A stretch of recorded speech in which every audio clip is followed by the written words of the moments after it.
Hello, come back. Today, this is of the self. Today, today we're going ahead with 59 seconds by Wiseman. I think Richard Wiseman, as far as I do remember. It should actually be open somewhere, I hope, and it is not, which is fine. 59, no, not 69. Lol. By Richard Wiseman, yeah. It's actually been correct. Astonishing. Really astonishing. Where are we? Here we go. There we are. We actually went through quite a bit of it the last time and the time before, because I guess, as far as I remember, this is already the... Or is it the second? No, it should be the second episode, I guess.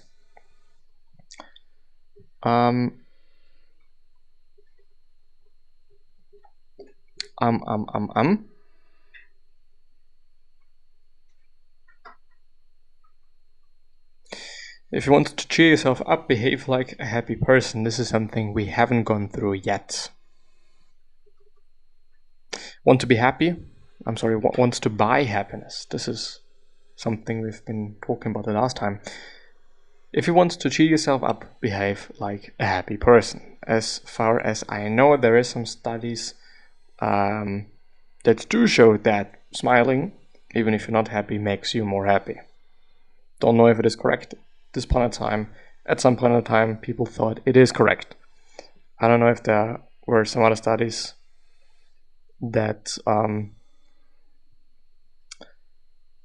do you say it? Anyway.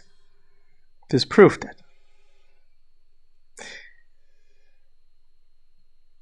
To maximize happiness, choose intentional over circumstantial change. If you set children an activity they enjoy and reward them for doing it, the reward reduces the enjoyment and demotivates them. Maybe just because it is more competitive then, and I don't know, I do like competitiveness. I am quite competitive, but at some point I just really hate it and find it quite unnecessary, especially when it is something that I enjoy and something that I like anyways. I don't need some prize, I don't need some money, I don't need some shit. Just want to do it because it makes me happy, because it is great. To encourage people to do more of something they enjoy, try presenting them with the occasional small surprise reward after they have completed the activity or praise the fruits of their labor. I mean, in terms of children, I think praising what they did, and actually maybe sometimes a bit overdoing it, and is a great idea. To also, when it comes to behavior in general, I mean, if they do something that you favor, that you like, that you would like them to do more often, being nice to other people, holding the door open, things like this, praising the shit out of them makes sense. When you're not saying anything, they do not get the fucking feedback loop. On the other hand, when they do something you dislike, don't want to say that, there should be some, some negative feedback, but no feedback at all, I guess, could actually be enough to make them realize that this is not something you favor, this is not something they should be doing, according to you. It seems that presenting weakness early is seen as a sign of openness. I would say so in general. From assessing the effects of a bad hair day to performing badly in a group discussion, those who feel embarrassed are convinced that their mistakes are far more noticeable than they actually are. Why? It seems we focus on our own looks and behavior more than others, and so are likely to overestimate their impact.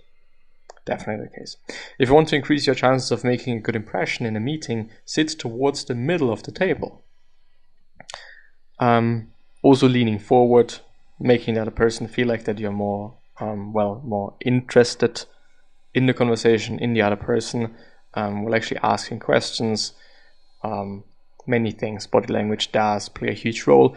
I went through quite a few books on body language, quite good books with a ton of information. In the end, it's quite an archive of different book summaries that you may actually not be able to find anymore on the web. Go search for it, pause the video, scroll through it, and read it yourself. Sometimes there are also some notes.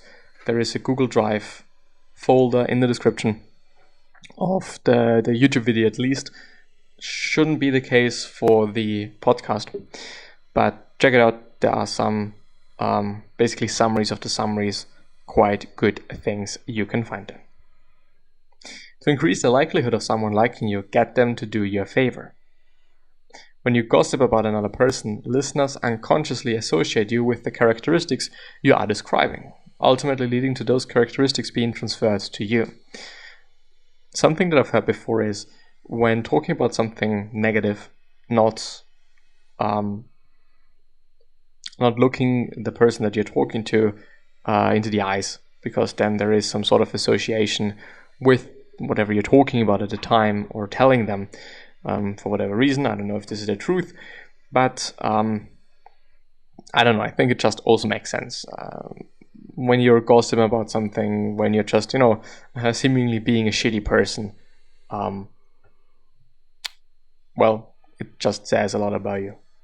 We like people who are like us and find them far more persuasive than others. The more people who are around when a person is apparently in need of assistance, the lower the likelihood of any person actually helping. It is a phenomenon. I've talked about it before in various books. It is included. It's interesting. It is harsh, and I quite hate it, to be honest, because it is then most often the case when you're in public spaces. There are many people around, but nobody's doing anything just because of this phenomenon. Even though I think that this is the initial reaction, but when one starts helping, a lot more people are, doing so, I guess. At least in my head, it kind of makes sense. I don't know why. Favors have the strongest effect when they occur between people who do not know each other very well and when they are small but thoughtful. Yeah.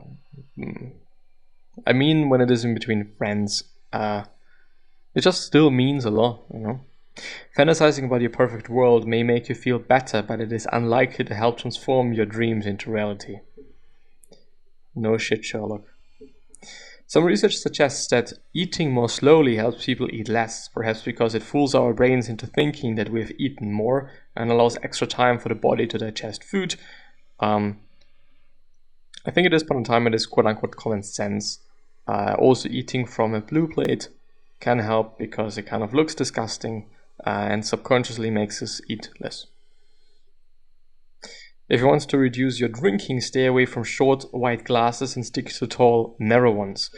Probably because whatever you're drinking looks way more. Also one of the reasons why eating from a small plate makes sense, because whatever you're putting on it looks very big. So when you're having a very big plate, it might look pretty cool, pretty beautiful, pretty whatever, presenting the food in a very nice way, but you're probably going to end up eating more or at least putting more on your plate because it is so big and a lot of food fits on it. Research shows that just placing food or drink out of sight or moving it a few meters away can have a big effect on consumption. Yeah, I mean, having those things you should not be eating on the very top of your cabinet, and it's always like a burden to get it. Makes sense that you're not really willing to do so every fucking time you want to have it. To cut intake, make sure that tempting foods are out of sight and in place that is difficult to access, such as top, cupboard, or basement. People are significantly more when they are distracted at meal times and therefore not paying attention to their food. One of the reasons why watching TV while eating may not be a super good idea. Try cutting down on your eating by replacing your crockery and cutlery. Research conducted by the Kaiser Permanent Center for Health Research suggests that making a note of how much you eat can help you lose weight.